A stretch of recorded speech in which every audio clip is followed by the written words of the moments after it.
Bismillahirrahmanirrahim. Assalamualaikum warahmatullahi wabarakatuh. Selamat jumpa, salam jumpa pada anak-anakku. Kali ini bertemu dengan mata pelajaran PPKN. Bapak berikan judul pembelajaran kali ini, pembelajaran sekolah di rumah.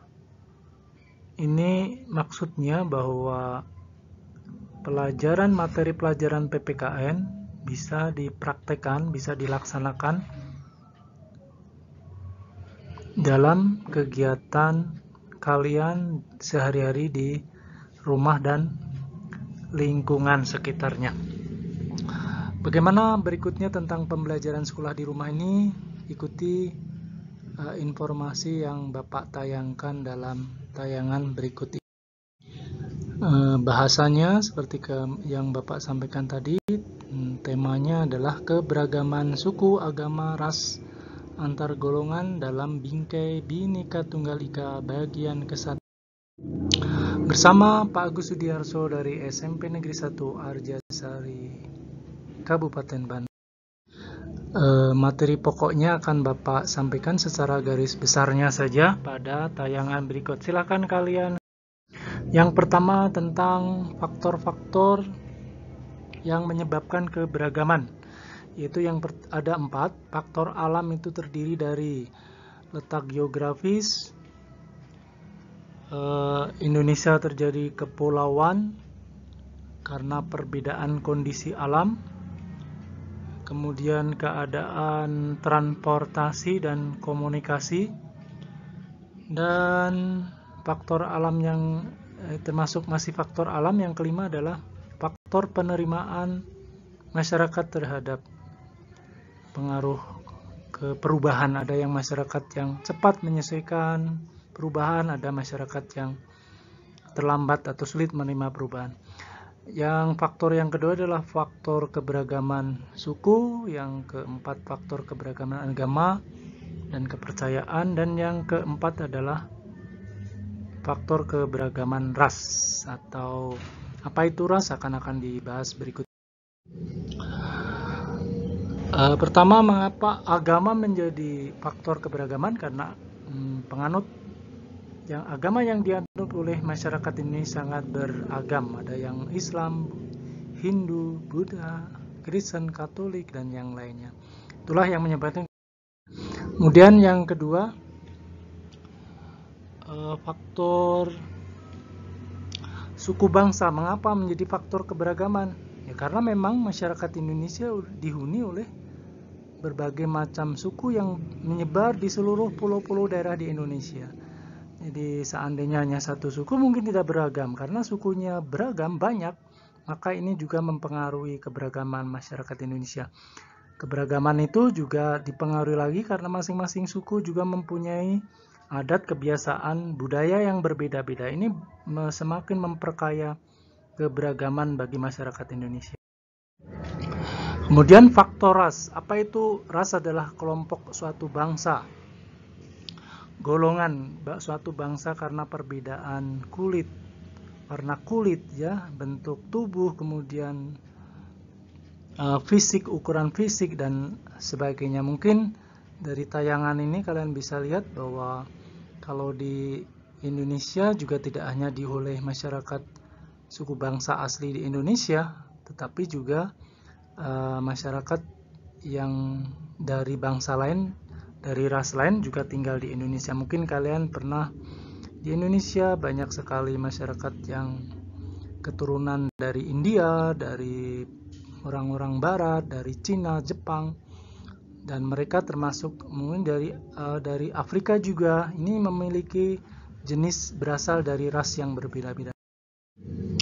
Jadi itu tentang keberagaman masyarakat Indonesia, berbagai faktor dan penyebabnya.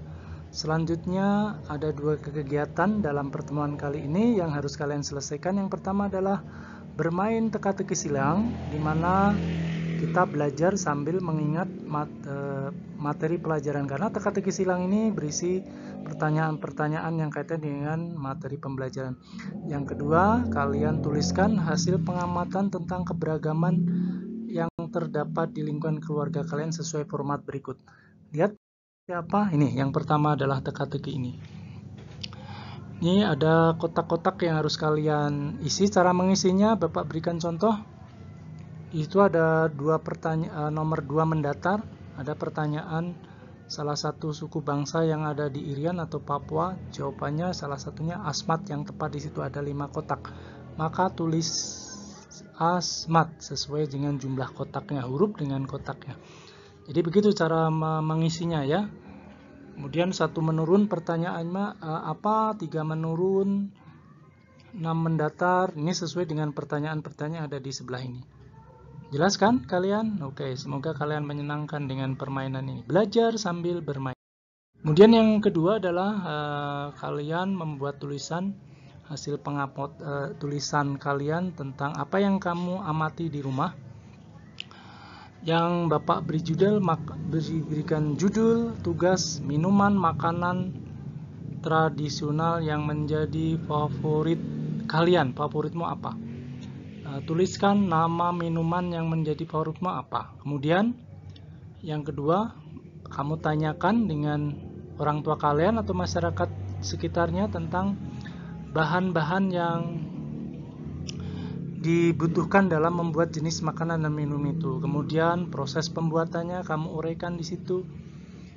Keunggulan, khasiat, kelebihan dari makanan tradisional. Kemudian yang poin 5 itu ada pernyataan yang apakah kalian setuju, tidak setuju. Kalau setuju apa alasannya, tidak setuju apa alasannya. Kemudian agar nomor 6 ini bagaimana agar makanan minuman tradisional itu tidak punah, digemari dan bisa bersaing dengan produk asing.